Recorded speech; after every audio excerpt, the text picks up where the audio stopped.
Hey, what's up, Dividend Nomads? Welcome back to the channel. Got something a little different for you today. Actually, I made a video on my other YouTube channel where I talk about living abroad and stuff like that. And I shared with them about how I started budgeting and saving and investing for living abroad. And so I thought that might be useful for some of you guys. So I thought I would share that video here as well. So if you're not subscribed to my travel channel, then you can still get the information here. So that's a little bit of a different video for you today, but yeah, just sit back and relax and I guess enjoy the talk, and you'll learn a little bit about me and how I got started on this investing journey. And I'll make a portfolio update for you guys soon. Right now I'm just gonna keep enjoying my time here in Thailand, but when I get some free time, I get a video up for you guys about my portfolio update. And what I'm going to be doing here in the next coming days is, we got declaration dates and ex-div dates and all that stuff coming up for Group A on Yomax. So I'll update you guys with that, and I'll see y'all soon. Enjoy the video. Today, I want to share with y'all how I budget, save, and invest as an expat or a nomad or whatever you want to call it. I've been living in China for 15 years, and I've met so many people, and I have so many friends who just broke. Like, they don't have anything. Like, they don't really have much money, much savings. They run out of money at the end of the month, every single month. Or they struggle to make ends meet, especially when it comes time for like traveling and stuff like that. And so this came to my mind because I'm sitting here in Thailand right now, actually. And for me, like, I don't know how to say this without it sounding bad, but like, I can go anywhere I want to go, and I can buy anything I want to buy whenever I want to buy it without worrying about money, without having to check prices of things and this and that. And I want to share with y'all a little bit today about how I made that happen and how I'm able to do that and live that life. And, like, really, I don't have to work again if I don't want to. Like, I'm going back to China. I'm in Thailand right now. I'm going back to China in I don't know, sometime in February maybe. But I don't have to if I don't want to. I can stay here in Thailand or go anywhere else if I want to, and don't even have to worry about working. And I'm going to share with you how I made that happen. So first of all, before we get into that, actually, let me show you this first. I'm going to show you something on my phone here real quick. Let me record the screen for you. Let me see here. 3, 2, 1. Bam. All right. So this is my dividend tracker. Let me refresh it for you.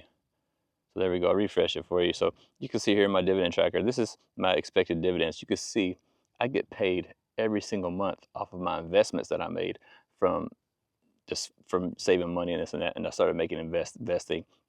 So you can see here, my highest amount, it says about $11,000. And the lowest amount is around, let's say, $7,500.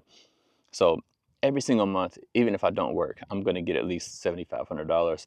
And I may even get $11,000, depending on how the investments are performing on that said month.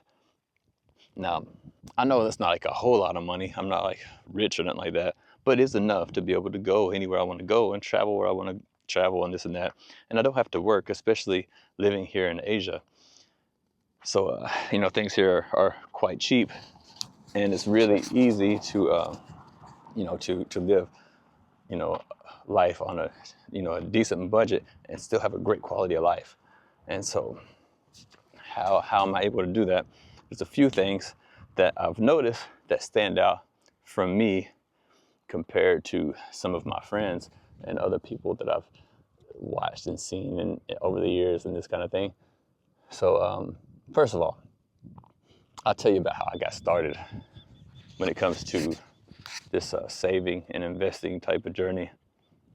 Hopefully you can hear this. My mic's kind of flopping around here. So first of all, when I first moved to China 15 years ago, I had $1,000 in my pocket, and that was it. I had no money in the bank. I had nothing. Had $1,000 in my pocket, and now I'm getting $10,000, $11,000 a month, every single month, from doing absolutely nothing. So how did I get from $1,000 in my pocket, flat broke, to where I'm at now? It comes down to the number one thing is going to be budgeting and how I managed my money. And this is something that I can probably give credit to to my family. My mom and my dad both, they never like formally like taught me how to budget, but my family never had a lot of money. They were never rich and like that, but they always had stuff. Always had a roof over the head. Always had several cars. Boats and motors, all kind of stuff, right?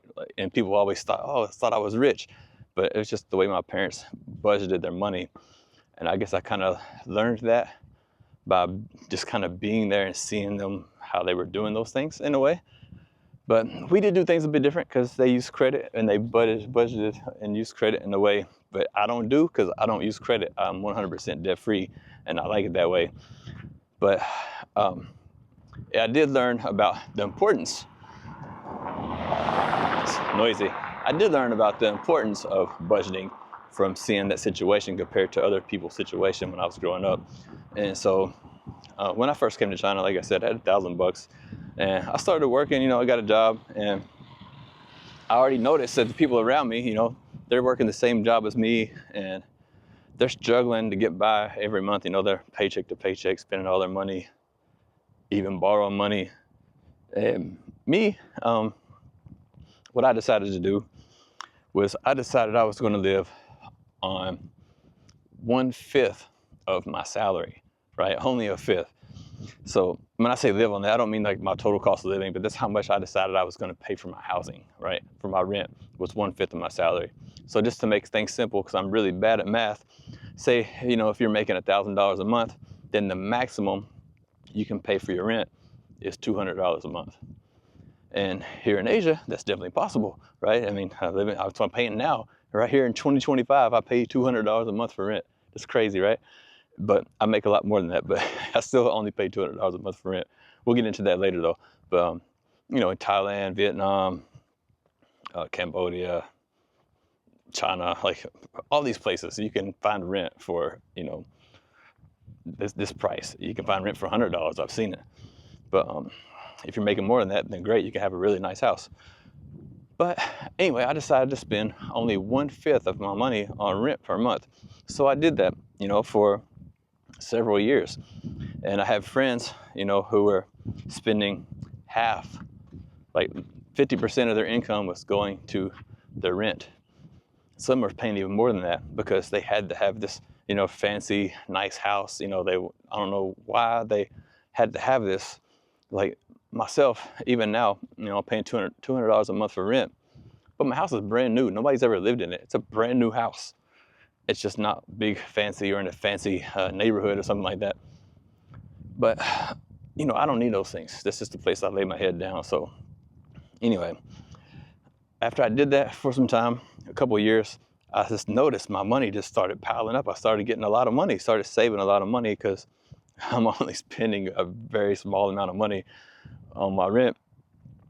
And then, other things, food and this kind of stuff in Asia, it's not very expensive. So, every month I'm really, really, really saving a ton of money. And then later, I just, I was thinking to myself, I was going to save my way to financial freedom.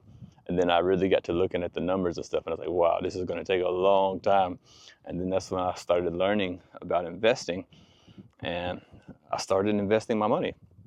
And the way I started investing my money were into dividend paying stocks that actually pay money, pay me money for owning them. And when I started doing that, at the time, I just kind of had this idea that, I just want to make, $1,000 a month.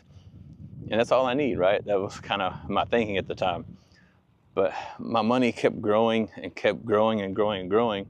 And I started investing more and more and more. And then now I got to the point where I'm at now, where I even budget even differently now than I did back then, and even more of a savings, and it gives me even more money to save and invest. And so now that I'm making, a decent amount of money, actually what I do, or what I was doing, I'm gonna have to readjust my budget again maybe, but for the past several years, I say at least 5 years now, I take half of 1 month's salary and pay for my housing for an entire year. So like right now, you know, when I paid my last year's worth of rent, $200 a month is what I pay. So that, you know, 12 months, that's $2,400. And you just seen my dividend payment. My lowest payment is like 7,500.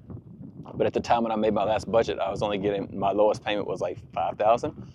So only half of that, half of 1 month's payment is enough to pay for a whole year's worth of living, like keep a roof over my head for a year, right? So now, after that, I still have 11 months worth of money to live and enjoy and save and invest and all this other stuff. And that's what it has allowed me to be able to, you know, have a nice car. I can buy, you know, any new phone I want, anytime I want. I can go buy a new computer or something like that anytime I want. Fancy camera like I'm holding in my hand now. You know, I can go places. I'm in Thailand now. I can just pick up and go anywhere, anytime I want, because of that one habit, the habit of budgeting and managing my money in a proper way, staying debt free, has changed my life.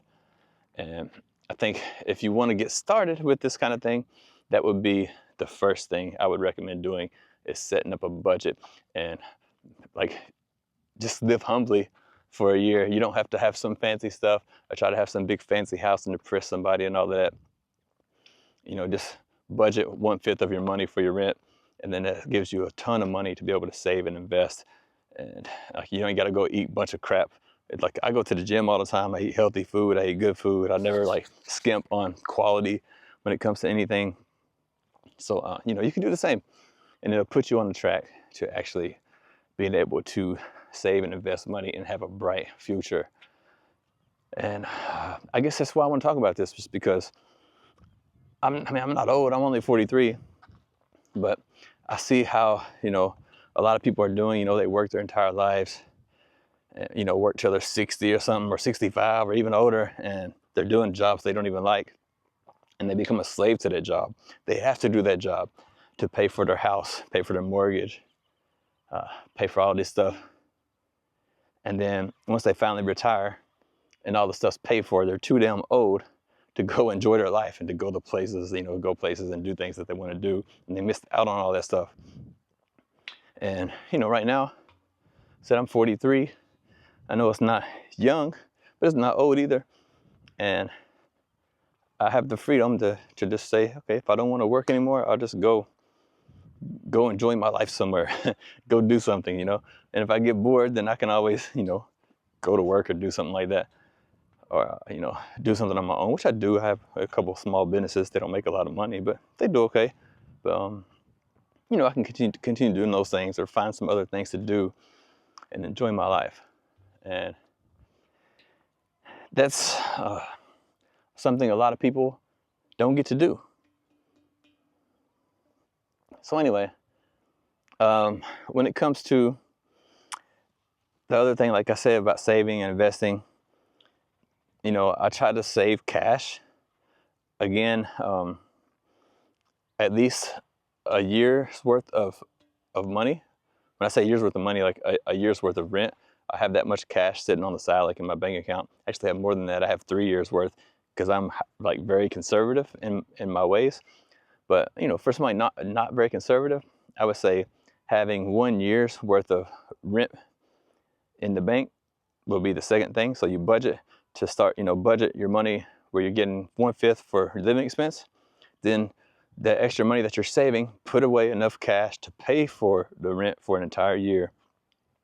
And then once you do that, now you are set to start having extra money coming in that you can actually invest towards the future, and start building up a big stream of passive income that will pay for your bills and pay for your travel and pay for all the things that you need to pay for, and you don't have to worry about working anymore.